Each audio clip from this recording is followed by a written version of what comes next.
learning adventure, I'm going to pop up a question for everyone, just while we wait for a minute or two for everyone to join. Here's a question for you to think about. Make sure you're in the chat. Excellent. We've got a few people who've joined us. Okay, so this is the question that you're going to start with.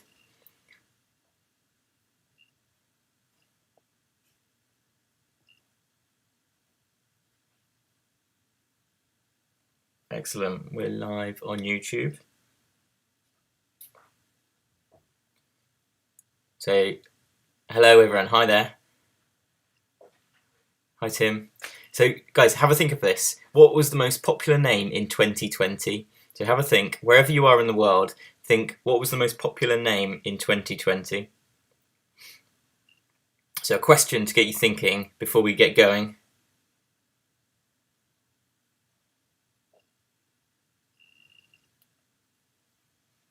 Hi Paul. Hi. Was Tim the most popular name? We're going to have a see. We'll find out.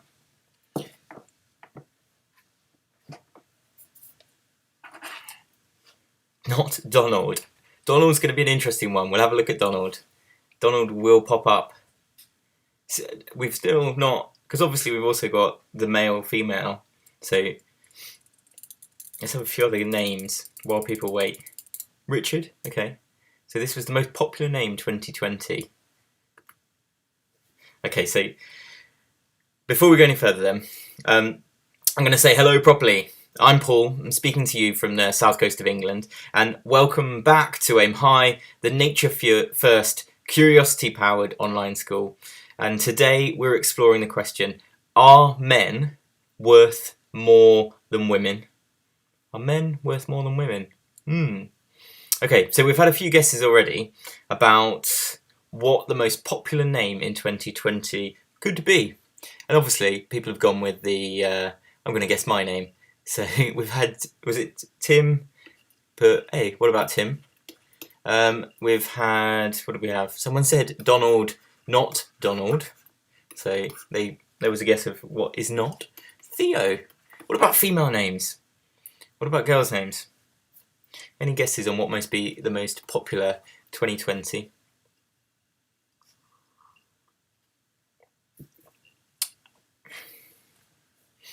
You might think of, okay, we've got Sophie as a potential guess. Lucy? Ella, okay. Ella, ooh. Okay, I'm going to put you out of your misery here. This, now I have to, let's put a bit of geography to this. So in 2020, the most popular names in the UK were Oliver, George, Noah, Arthur and Harry for boys, and Olivia, Amelia, Isla, Ava and Mia for girls. Yeah, and they're all kind of similar, maybe. There's a sort of theme to them all, really. Okay, I know that there's someone just mentioning that if anyone's seeing adverts on the Aim High website, please do jump over to watch on the Twitch channel. So if you're seeing adverts on Aim High, there's a link in the chat to be able to catch this. But I know we've got a few people watching. Oliver is watching on YouTube, and a few Facebook, and a few Twitch. So awesome. Okay, we're going to get going a bit more then. Now, let's take this a step further. What about asking this question? What is in a name? How important is your name? Now, obviously, we think our names are really important. They're kind of something that we use on a daily basis. But really, does it matter? There's actually a great Freakonomics. If you've not heard of Freakonomics, there's a series of books and a podcast that you really need to go and have a look at. And Freakonomics, in this podcast, they were saying that the suggestion is that a name won't dramatically affect your life, but it tells people far more maybe about your parents, like their values and their social standing. And they kind of also suggest that names cycle and move in kind of in and out of fashion. And actually quite often what happens is names are used by upper classes, and then they're sort of adopted by lower class people, and then those names are shunned by the upper classes because they've sort of been subsumed by the lower classes, and then it kind of goes in a cycle. And I guess there's this sort of pattern where really traditional names kind of stay quite level. So like Alexander is a good one. And actually, let me show you this. This is a cool website where you can plot over the last 100 years popularity of names. So this is in the UK, but we could go down the route of, actually, let's go with Alex. Okay, so Alex as a shortening has only really been around in the last kind of since the mid 1980s. I'm going to put my name in, Paul, because this is kind of, it mirrors my life, I guess. So it was in the top 100, kind of early 1900s, and then really popular kind of around the time I was born here in the sort of 1980s, and then has completely died a death. And now, since about 2000, no one names their child, or not in the top 100, Paul. There's something else I was going to throw out to you as well about names. So this idea that maybe names, what's in a name? Well, there's something really important in a name if you think about, there are a group of companies, so these are like the largest companies in the UK. They're called FTSE 100 companies. And of the bosses of those FTSE 100 companies, there are more CEOs, more people called Dave than there are any women. So there are more people who are FTSE 100 CEOs called Dave than there are women. I mean, that's just something I think that is kind of crazy. I think Steve's getting close in there as well at the moment. So Steve's potentially up there. Okay, we're going to jump now, and let's talk about this person. Now, this, you might have heard of her name. Her name is Millicent Fawcett, and she was born in 1849. Now, Millicent was one of the leaders of the women's suffrage movement in England. And in England, women have had the vote for about the last 100 years. So we're talking just over 100 years that women in the UK have had the vote. Now, but does anyone know which country received the vote first? So in the chat, have a guess. So in the UK, or in England, women have had the vote for 100 years. Which country did women, any ideas which country women got the vote first? Any ideas? Hey, some good guesses here. So we've got Mark has jumped straight in, and he has managed to get the right answer. So I'm going to go with that one. Well done, Mark. It's New Zealand. Yeah. Also a country at the moment that has a female leader and seems to be doing pretty well in terms of coronavirus as well. But yeah, so New Zealand, women first got the vote. And that was actually in 1893. So back in 1893, women first got the votes in New Zealand. Okay, let's have a look at this then. So here's the global picture, and some of these dates might actually surprise you. Now, it might be a challenge to see some of them, but what it does is it shows you the date women first got the vote in each of those countries. Now, you can see we've got New Zealand over here, we've got the England up here, and the colour coding kind of gives you a sliding scale, so you can see which countries and which parts of the world where women have only just recently got the vote. And actually, I should probably say that women in Saudi Arabia have only just in 2018 been allowed to drive. So they've only just been allowed to drive, and actually still it's really complicated. So one of the things we wanted to ask was, how much has the situation really changed over the last 100 years? Okay, we're going to jump to another stat. So, working day for men and women. How many hours do you think men and women work on average? And while you're just thinking about that, so how many hours do men and women on average, how long is their working day? And then what I should say is the data I'm going to use here comes from the OECD, which is a group of about 37 countries, and they're probably some of the more wealthier countries. Working day is like, so I guess I'm going to break it up in a minute and we will explore a little bit more, but how long do you think people commit themselves to work? So not sleeping, not recreation, not eating, but how many hours on average do people... Okay, so we've got our first sort of guess. People are saying maybe about 6 or maybe 6 to 7 hours. Yeah? 8 hours, maybe 8 hours at the top end. Okay, we think about how long our normal school days. Mark has guessed 9 hours. Okay, that's an interesting one. So for these 37 countries, what this data shows is that, let me get rid of this completely actually, let's jump straight into it. So men on average work just shy of 8 hours a day, but women work more. So the reality is that women have a longer working day than men. And also though, there's quite a big difference in the sense of how much is paid and unpaid. So men work more paid, but women disproportionately, so for these 37 countries, have a much larger, so what are we saying, like 3 times larger in unpaid work, yeah? And we're going to explore that in a bit more detail in a second. The big questions are maybe, why? Why does this picture exist? But there's definitely an imbalance, and this is on an international scale, that women disproportionately do more unpaid work than men, and they work longer days. So women work longer days is definitely one of the takeaways from this. Okay, so, I mean, thinking about this, why? What is it? And what we could say is, how much of this is based around stereotypes? Now, stereotypes are often based on an element of truth, and the premise of stereotypes are that they're a kind of simplification of the world. Now, if we put here masculinity, and over here we put femininity. Now, what kind of characteristics, what stereotypes do we have? Now, obviously, within reason, let's make sure that we're polite, but what are the stereotypes of maybe men and women, or masculinity and femininity? And these are pretty uniform around the world. What kinds of stereotypes do we have? If I said men are, what would be the next step? Or women are? Throw some ideas into the chat.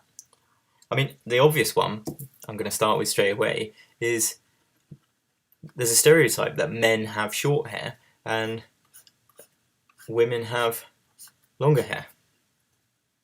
Okay, so puddle of ape, we've got some interesting ones here.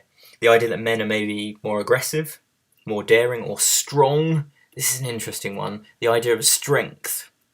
Men are stronger than women. And then maybe, this is an interesting one from, was that Shrimpanzee? We've got the idea that women are sensitive. Yeah. And yeah, this is the interesting stuff. So Mark, you've thrown in there this idea that women are often seen as more caring, and that has an impact on what we've just seen there. So women take on more of the caring roles. So men are more confident, target-driven, yeah. And often a lot of these characteristics, if they flip, they're kind of one thing that seemed very positive in a man, if it's kind of given or acted out by a woman, it can often be seen as a negative, and the same conversely. So what we have are these really rigid stereotypes, and we often talk about them being quite binary. So the idea that there's a man and a woman. And I guess what I should do is just take a moment here to say that we've obviously, there are kind of some different words that we need to just define. So there is sex, and your sex is normally assigned to us at birth, whilst something like gender is, we talk about that being socially constructed. And it's increasingly understood as maybe a spectrum rather than this binary male-female. And actually, I've got a bit of a quote here from a UN report. It says that gender stereotyping can limit the development of natural talents and abilities of girls and boys, women and men, as well as their educational and professional experiences and life opportunities in general. And so stereotypes about women both result from and are caused by really deeply ingrained attitudes, values, norms and prejudices against women. And they're often used to justify and maintain this historical relationship of power between men and women.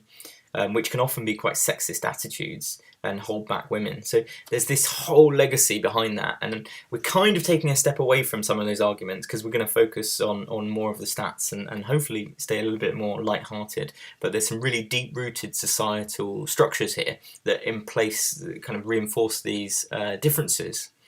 Okay, so we're going to jump to part-time. So this here actually is from the UK, but again mirrored across the world. What we find are women are more likely to work part-time. So in the UK, 41% of women work part-time, whereas only 12% of men. And again, is it around those ideas that there's sort of more caring roles that women take on, so they need to be more flexible, and men go out and work, and that idea that men traditionally have been seen as like the breadwinner? Maybe they're views that have been that are changing, shifting. Yeah, so again, it's really important or interesting to challenge and question a lot of these sorts of ideas. Now, what I will also add is globally, women own less property, and so kind of that has a knock-on impact. It means they're more likely to be affected by things like climate change, and also COVID-19 has been an interesting one. What is actually happened is that women have been more negatively affected because the structures within society make them more vulnerable. So because they own less property or they're more likely to work part-time, they then have been more likely to lose their jobs. And women have disproportionately taken on a lot of the caring roles and the additional care that has come about through coronavirus. And we can see that picture internationally. Okay,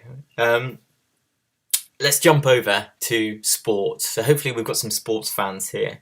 While I was doing a bit of research for this, I came across this lady, Megan Rapinoe. She's the captain of the US football team.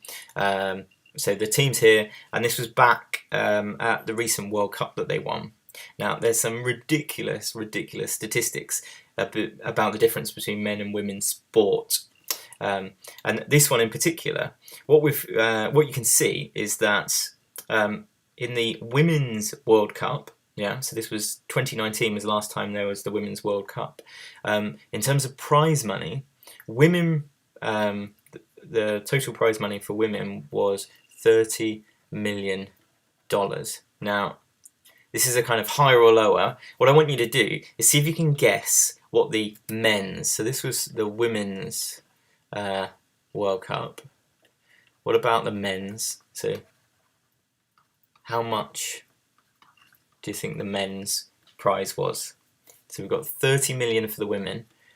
How much bigger? How much smaller? Maybe it was smaller. What do we think? The prize money in the Women's World Cup. Okay, so puddle of 8, we've got 90 million. We've got another guess of 210 million. This is going to be a test of how much people are actual football fans who are here. Okay, we've got 100 million. Okay, what have we got? That's 50 million.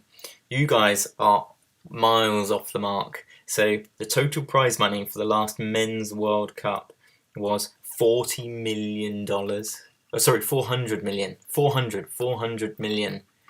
So how many times bigger? Yeah, it's just, and this is not based on revenue. So I was having an interesting conversation with Marianne, one of the other Aim High kind of people, and we were saying, look, we researched this. There's no reason that it's not because these prizes are based on revenue. It's nothing to do with that. It's just simply that these organisations that are kind of charitable not-for-profits just decide to have this disproportionate prize money.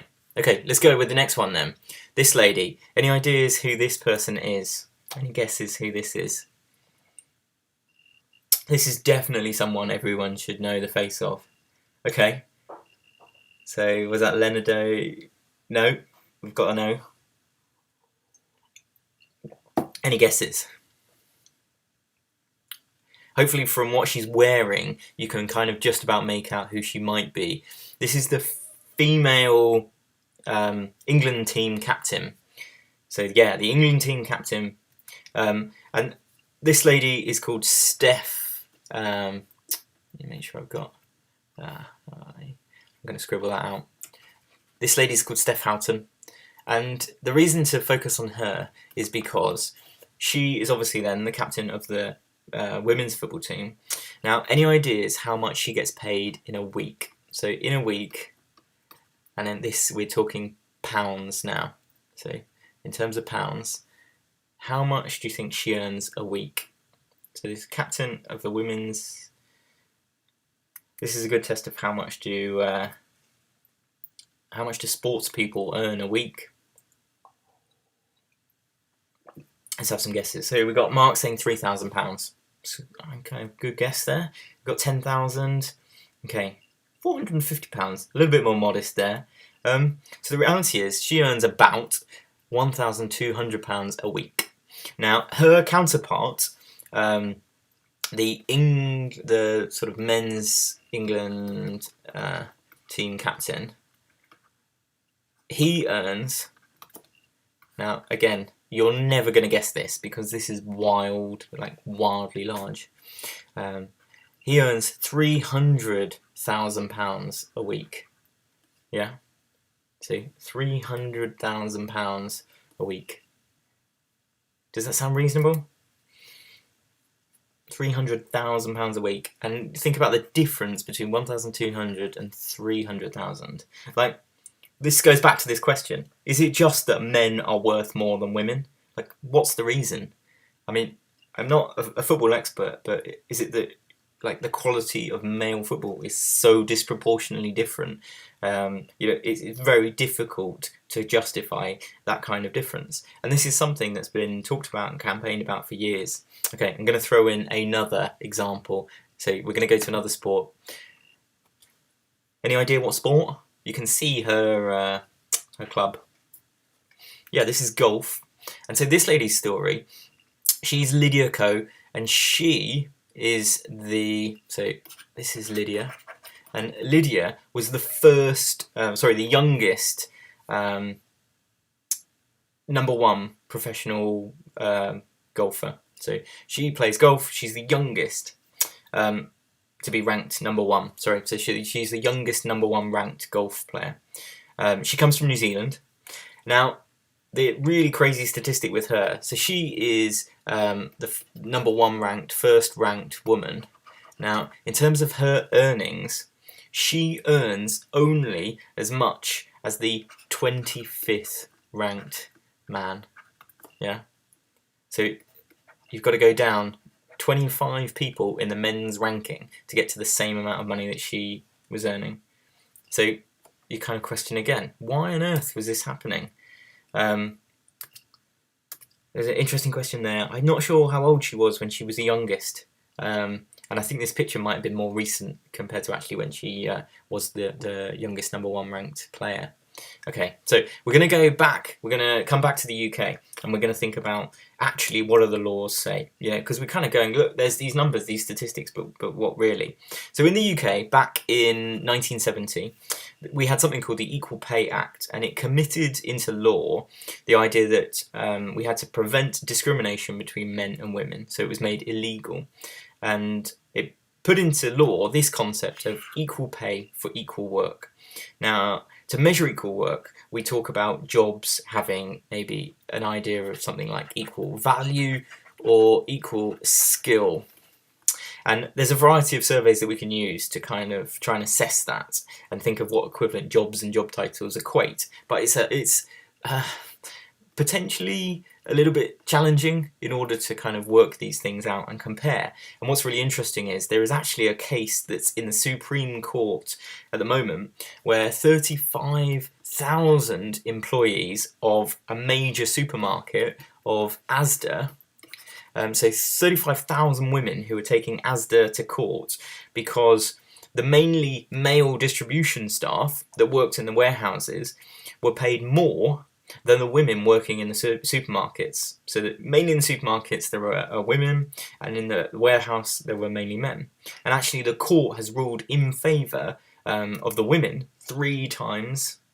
So essentially these 2 jobs are seen as equal in terms of their value and skill, but they're disproportionately paid. Okay, so moving forward, back then in 2010, this was updated, and the idea was it brought together all forms of discrimination beyond just gender, so we have all these kinds of protected characteristics. What it also did, is this is the really interesting bit, is it set out that organisations with more than 250 employees had to report on something called their gender pay gap.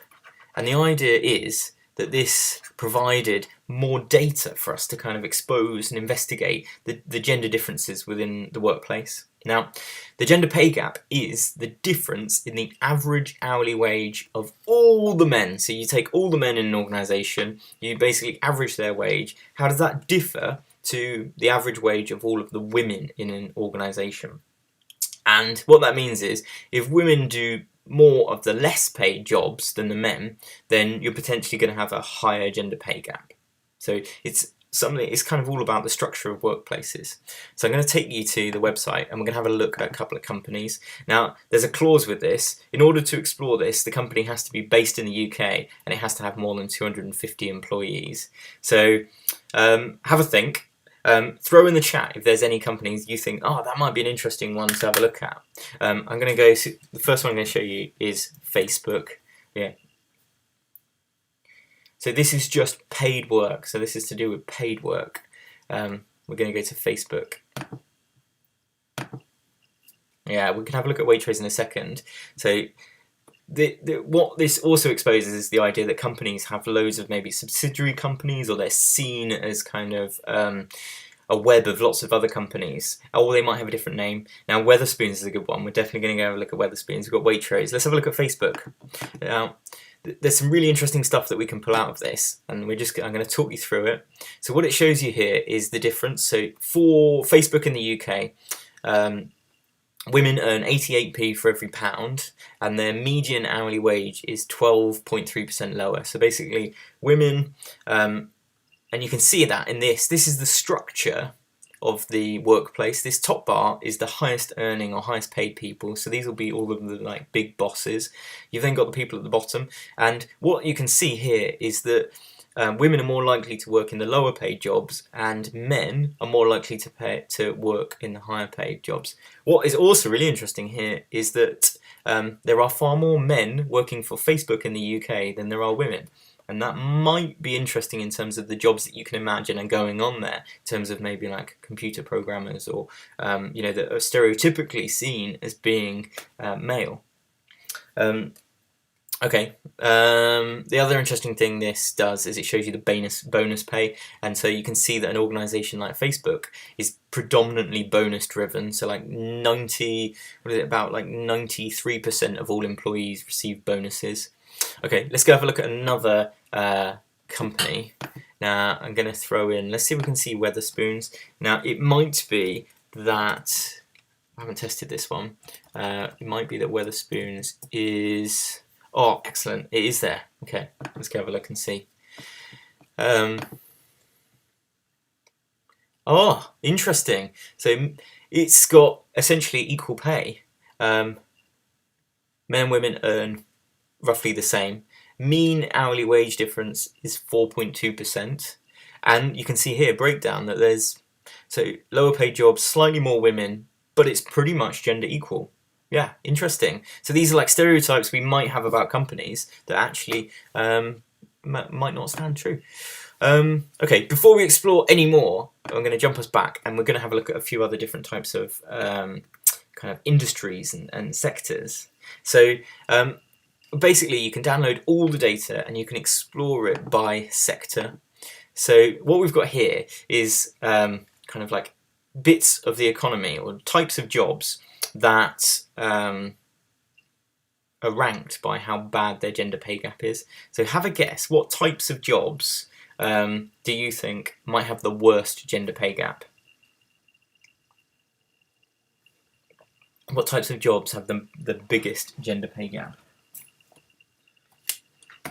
This is maybe a bit of like a guess for people. But you might have stereotypes. Yeah, okay, so we've got engineering, sales. So are we saying sales more male driven? maybe. Yeah, we've seen football for sure. So some of these sports. Okay, Mark, that's an interesting one. So we've got the idea of maybe airlines. Okay, construction, another interesting one. We think of construction being male dominated. Okay, I'm going to show you some of these then. So highest of all, finance and insurance. So we think of like bankers, accountants, yeah, traditionally seen as being male, and so the women in those sorts of environments often do what's perceived to be lower skilled and therefore lower paid. We've got people working in electricity and gas.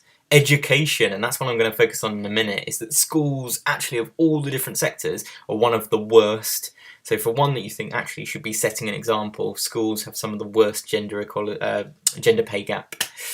Professional and scientific, manufacturing, communication, health, and actually I'm going to remove this and let's have a look at them all. And you can see here construction is in there as well.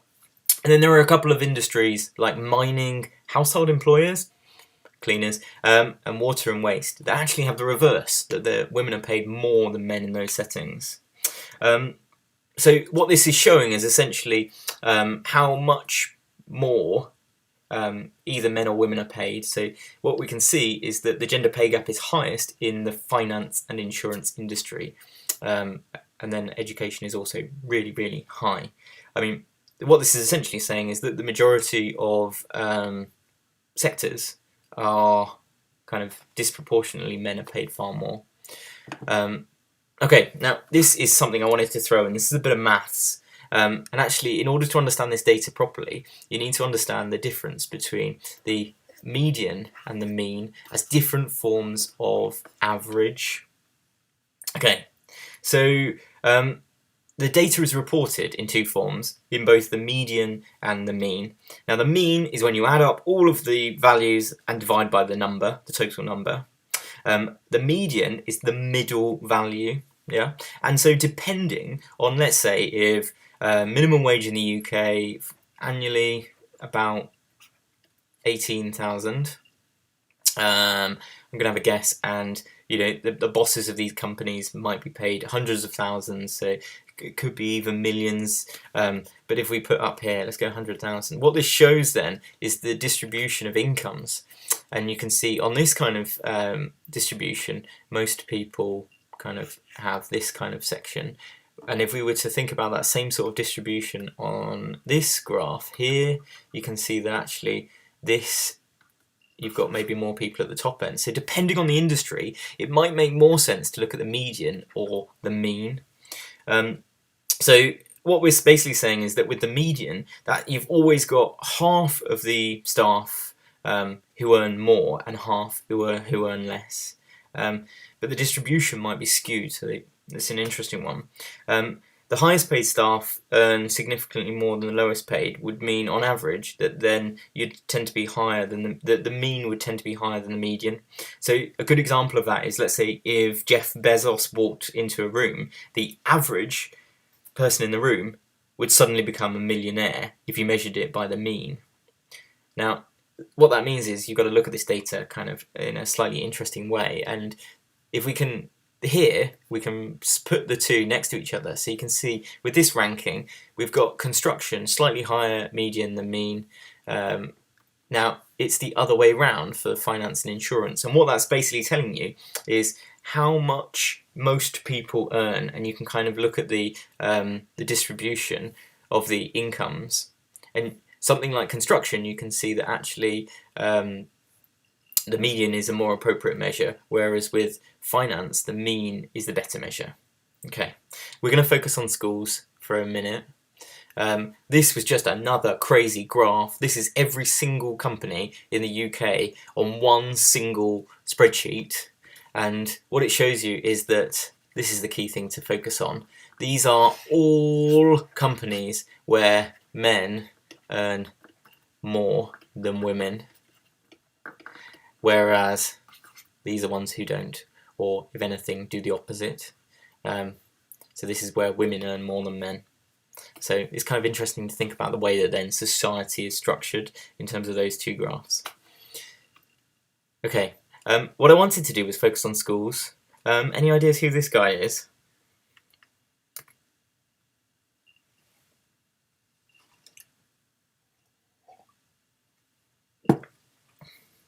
An interesting question there, saying, are you saying that if you use the mean, lots of people would be rich? Yeah, the mean essentially pulls the average up higher, whereas the median might be more realistic. Yeah, so this is Principal Skinner. He is a head teacher or a principal. Now, what I want us to do is to think about the jobs in a school. So we have the head teacher. I'm sure we've all got lovely memories of the head teacher at our school. Now, what other jobs? Throw into the chat other jobs that you find in a school. What other jobs are going on in schools? We've got the head teacher, and actually I'm going to put him at the kind of pinnacle of a triangle. I'm going to say that head teacher, he is right at the top of our head teacher. Yeah, so we've got a janitor, or what we might term in the UK a cleaner. And actually I'm going to put a cleaner down here. My guess is that most cleaners are probably some of the lowest paid people in schools. Not, none of this is in terms of judgment saying that's right or wrong, but that's probably the reality. Okay, what we've also got then is what we might call support staff. So that cleaner might be part of the support staff. We've got people that we might think of as like admin staff. And then we have the teachers. And then there's a bit of a hierarchy within the teachers. We've got like deputy head teachers, and we've got people that you might call like heads of department. And what we can do is we can put them in all of this sort of in this structure and ranking, and we can think about where they fit. Essentially, what we can then do is we can say, now what gender are they more likely to be? So we can look at the statistics and we can look actually what gender are most of the head teachers in the UK? Actually, I think this is mirrored across many countries around the world. Yeah, you've guessed it. So, in schools, head teachers are seen to be men. There's a high proportion of head teachers who are men, even though, and this is the real, the interesting thing, is that 3/4 of all school staff are women. So you're more likely to find a woman inside a school, but you're more likely to find a man as a head teacher. And actually many of these, particularly like the cleaner jobs, are more likely to be women. So the lower paid jobs are often seen, filled with women. Yeah, so some people are saying most of my teachers are women. Well, that's maybe a reflection of this idea that 3/4 of all of the staff within schools are women. What we're saying is that we then find that people in kind of positions of authority are often more likely to be men. And I'm going to show you actually, let's go look at, increasingly, especially in the UK, there are what's called like academy trusts or chains of schools. And I'm going to show you, let's go have a look at, I'm just picking one. There's one called ARC schools. There's another interesting discussion about how much head teachers get paid. I'm going to throw in a quick pop quiz question. Any ideas how much the Prime Minister gets? So how much in the UK, a man called Boris Johnson, how much do you think he gets paid?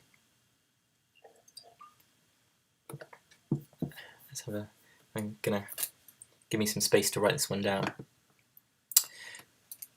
So this is a good kind of, to equate the wage of any job, it's interesting to think that the PM in the UK, so something like £150,000. Now the reality is there are some head teachers in the UK who do get that. And then you think, well, for someone who kind of runs the country, is it appropriate that a head teacher should get a similar wage? Let's go have a look at ARC then. Let's go and see their pay structure. Okay, here we are. I'm going to go and find ARC schools. So this is a chain of schools, quite a lot of staff, so more than 1,000 staff in this. And what we've got is women earn 80p for every pound. And you can see here in terms of the breakdown, the orange bars are larger, or in every section, so we can basically see that there are more women in this organisation than men, but the grey bar at the top there is slightly larger. We've got, compared to the others, we go 34, 31, so you can see that it's more likely to find the men in the organisation in the higher paid roles. Okay, should we go have a look at Cognita? This is definitely an interesting one that all children in the UK, you shouldn't be at a school without having checked out the kind of wage of your head teacher and to understand the gender pay gap. And again, this is something, the reason to do this is also to be really questioning of all organisations. So any company that you use, if they employ more than 250 people, you can go and explore this, and are they a company that you want to use or not?